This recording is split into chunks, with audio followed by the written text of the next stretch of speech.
This is the Todd Shapiro Show on Canada Talks, SiriusXM 167.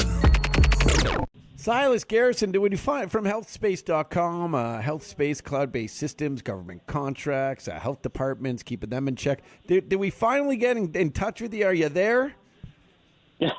Todd, how you doing, buddy?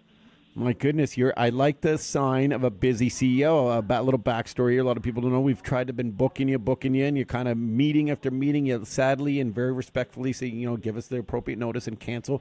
And we're just so grateful to have you on air. But that's got to be good news for healthspace.com investors. You're a busy guy, meaning business is probably moving along quite nicely.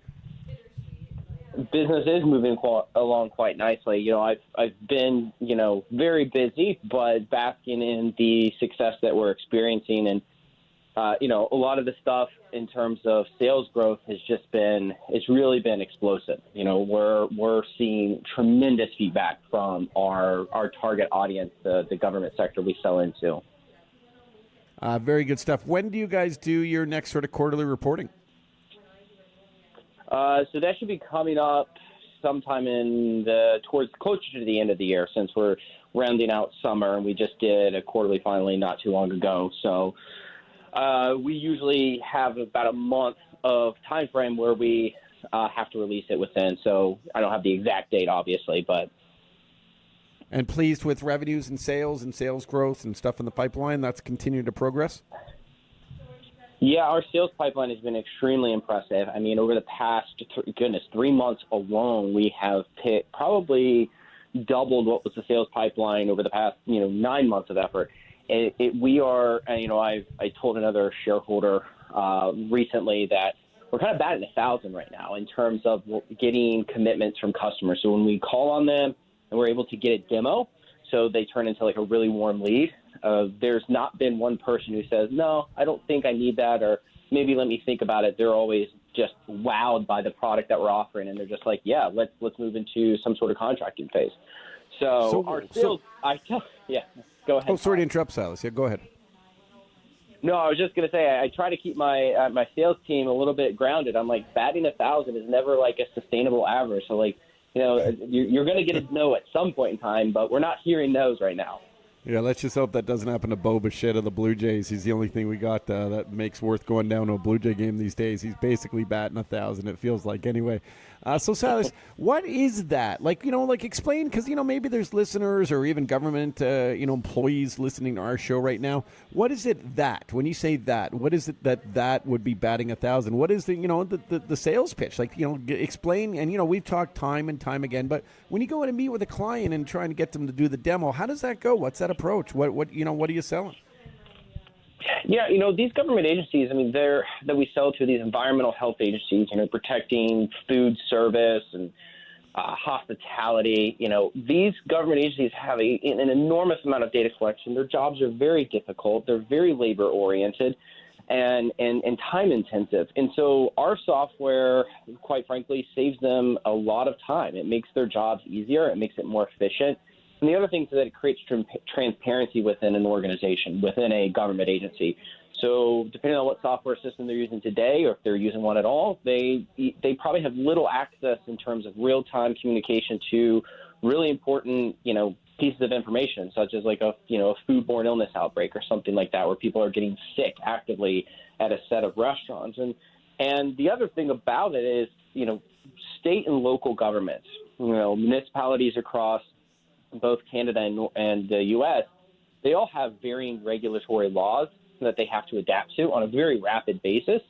And most software vendors provide them just a snapshot-in-time software system. And what I mean by that is, the vendors of yesteryear, I would call them, they build a set of requirements and provide a piece of software that meets an agency's needs maybe in a given moment. But as the years progress and laws change, the software doesn't really adapt with it. And the big selling point of ours is that it can adapt on the fly in a few seconds with just a few clicks. And that's the big thing. When they see that and they can contextualize that on the screen in a demo, they are just wowed at the ability and the power behind our platform. One of the things with a lot of different sort of systems where companies or even individuals start to use, and talk about even say like a new gaming website or whatever it may be, is sort of like a lot of the new sort of user faces and an adaptation to that user face is about simplicity and really like I'm not even well, I guess I am saying it, dumbing it down a little bit, but for the average person to be able to use it, to adapt on the fly, like you said, if there are changes, to understand those changes, not freak out and post all over Twitter that, oh my God, Facebook changed their user face, their lobby page, whatever it may be, their news feed. Is that part of the process too? And again, not to take away from anything on your wonderful clients, but to have a lot of simplicity to this as well? Absolutely. Their jobs, our government clients, they have a very critical job in our society, and they protect the lives of citizens. And part of that is collecting an enormous amount of data, a lot of information. So the simpler we can make their jobs in terms of going on site to a restaurant and collecting temperatures and observing, whether the employee washed their hands and those type of things, the easier we can make their jobs in terms of entering that information into, a cloud platform is definitely a part of the sales process. That simplicity, that ease of use, the adoption, where they log in and immediately it just clicks with them. They're like, oh, I know how to do my job in this software system, where so many software platforms, no matter what the industry, you might log in and register, but you're like, this doesn't make any sense to me. I don't know where to go. So definitely that kind of simplicity is a huge factor. Really little. Really, for the layman here who's not a geek, Silas, who's not a big nerd. I'm just chirping. I know. In fact, I'm just jealous and envious because you'll always have as the CEO of this company, but you'll always have job protection and security for the rest of your life as long as you want it, because that's where the whole world is headed. But I think a lot of people don't even really understand how cloud computing works, from application to platform to infrastructure. What is the basis of it all? Like, how does this all kind of come together?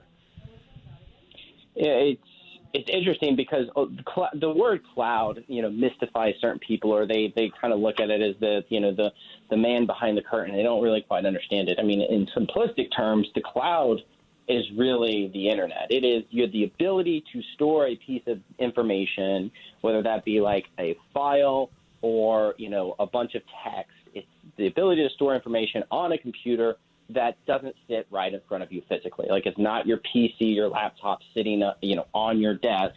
It's somewhere remotely stored. And that is, in a nutshell, the cloud. You can access it from a web browser at any point in any time from anywhere in the world, as long as you have an internet connection. That, in a nutshell, is the cloud.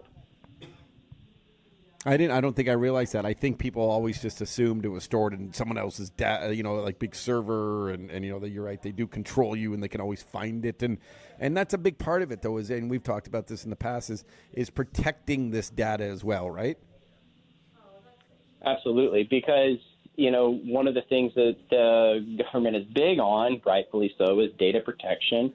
Whether that be encryption, aka making the data so that if anybody did access it, they couldn't just read it without some sort of, special lock and key.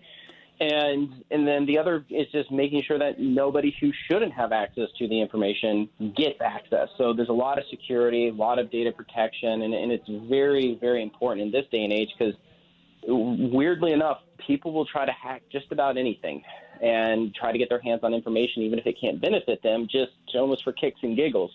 So data protection is paramount in our industry, and we take it very, very seriously. Especially working with government-based systems, you can only imagine how secure you are for them to hire you, because if we don't protect our government's data, then I think we're all doomed. Now, in this day and age of sort of data collection and cloud-based systems and stuff, is there a technology kind of coming or on the horizons that's kind of past this, or are we sort of at a kind of a stalemate in terms of companies like yours, in a good way, where you're at the cream of the crop, you're at the top, you're doing it right? Is there something that's next? We've kind of hit a plateau. The probably an analogy that makes sense is like the car. for 80 plus years, you've got a transmission, you've got a motor, you've got a set of wheels that moves you forward. So then it's about how can you improve upon that basic concept? And that's really where we're at in this day and age in cloud computing is okay, so how can we improve on these very tried and true concepts that allow you to get from point A to point B faster? It's faster than a horse and buggy, technology of old. But how do you improve it? How do you make the engine faster? How do you introduce more features, make it more comfortable, make the ride smoother, et cetera? And so those are the dynamics that we're introducing into this, is taking the cloud and how do we make it usable and powerful for government, which is really a transformational thought and is such a simple concept that seems kind of commonplace nowadays, but it's not super commonplace in a lot of government. Well, and why isn't it commonplace in a lot of governments? Well, because they do take their time to make decisions. I heard the analogy once given, it's the difference between trying to steer a cruise ship versus a speedboat. There's so much that is impacted by just the slightest turn when you have tons of passengers on board, you have cargo, you have precious things. And it takes a lot longer for you to steer that massive ship in a particular direction without, with taking so many precautions. And that's government. They're a massive ship with so many possible pitfalls, so they have to take their time in making decisions. And when it comes to, adopting technology, they have to be comfortable that, this isn't the most latest, greatest thing, but it's going to prove to be a big security risk in a year. So they have to take their time. And cloud computing, cloud technology is now just starting to solidify itself as a very secure and reliable way to enter data and store it. And so government agencies have just been slow to react to that, and not a lot of technological providers have been there to meet that need. When I think of, I'm doing the show right now sort of from a small town just a couple hours north of Toronto. I've been doing it a lot of the summer out of here. And, when you visit sort of the local governments and the townships and stuff, and you sort of think, not taking away anything from the wonderful people working there, but there's still a lot of filing cabinets and, going through, pieces of papers. And it's really interesting. And when I think of a company like yours that is bringing government agencies sort of up to speed with technology, it's not only the big governments, but I would imagine it is a lot of kind of the smaller ones too, in the smaller cities, the smaller towns, the smaller townships, which I would imagine it only appeals to such greater growth for sort of these systems that companies like yours have. It does. And one of the things about that is, so many technology companies, software companies, they find gratification in different areas. So they might be deploying some really whiz-bang cool new features and an awesome software platform, but they find more gratification building it for, say, some private business, private industry. We really understand government, and that's kind of the big thing that drives us, is that we not only understand government, but we believe wholeheartedly in making it more efficient and helping our customers, the government agencies, drive efficiency and improve the regulatory process. It's kind of part of our core DNA. And that, coupled with, the latest, greatest technology in the cloud, which we provide, really proves to be a win-win for not just us as a company as we grow and try to, do right by shareholders and increase value, but we're doing right in the world. We're creating benefit for these regulatory bodies that have a very important job to do. Silas Garrison, the CEO of HealthSpace, healthspace.com, HealthSpace Data Systems Limited, and obviously a publicly traded company. HS is their ticker symbol. Do you, as the CEO of a company, do you pay attention to things like the stock houses and people tweeting? Do you kind of look, are you always sort of wondering how people are talking about the company in a public light? I can't say that my curiosity isn't piqued, but, Todd, for you yourself, you're a public figure, you're a celebrity. How much attention do you pay to what people say about you behind a digital mask on Twitter or Facebook or whatever? Well, yeah, I think you're right. You're aware of it, and you sort of don't let it win. You kind of go about business as usual, meaning running a business and not letting what people say positively or negatively kind of affect you. You would want feedback, of course, for the services you offer. So that's kind of always been my approach. Yeah, and that's the approach that I take, it's good to hear what your, shareholders are saying, and I'm very cognizant and sensitive to that. But, a lot of these message boards, there's people that have just varying opinions. And the other thing is you don't know the motive behind the mask. And so it's important not to get too caught up in dialogues that are being exchanged, whether they be positive or negative. It's not, you don't want to inflate your head too much just because you've got a big fanboy out there pumping you up, and you don't want to listen to the naysayers too much who may detract from your ability to execute on the overall vision. And that's what my job is to do, is to ensure that we execute and maintain our vision so that we can achieve the long-term growth that I know is possible.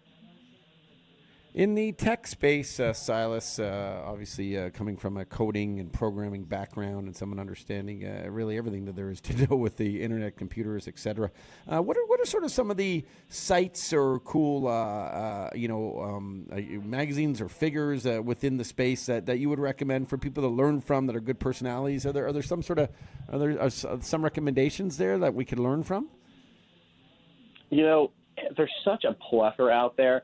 I wouldn't call – it depends on how granular you want to get. You got to know that I'm a nerd, so I follow specific people or blogs, whatever, Twitter accounts that espouse very technical details. And to your listening audience and to most people, it's probably going to be just gibberish and not important. But in terms of following, the latest and greatest trends, really any news outlet does a decent job at keeping up with that. So I don't really – have a good set of recommendations. I definitely say that it's good to build a local peer set that has some sort of interest in that so that you can reliably not just go to some blank source who may be getting paid underneath the sheets for their recommendations or opinions on technology, but build a peer source, local friends that actually care about this stuff and do a lot of due diligence themselves.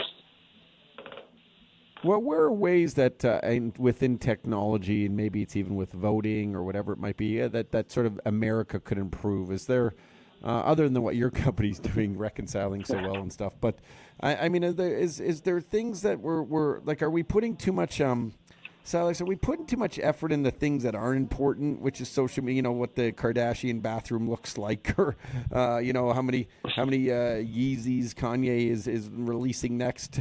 Is there other ways you think we could be using this in good, and any suggestions on how to do so?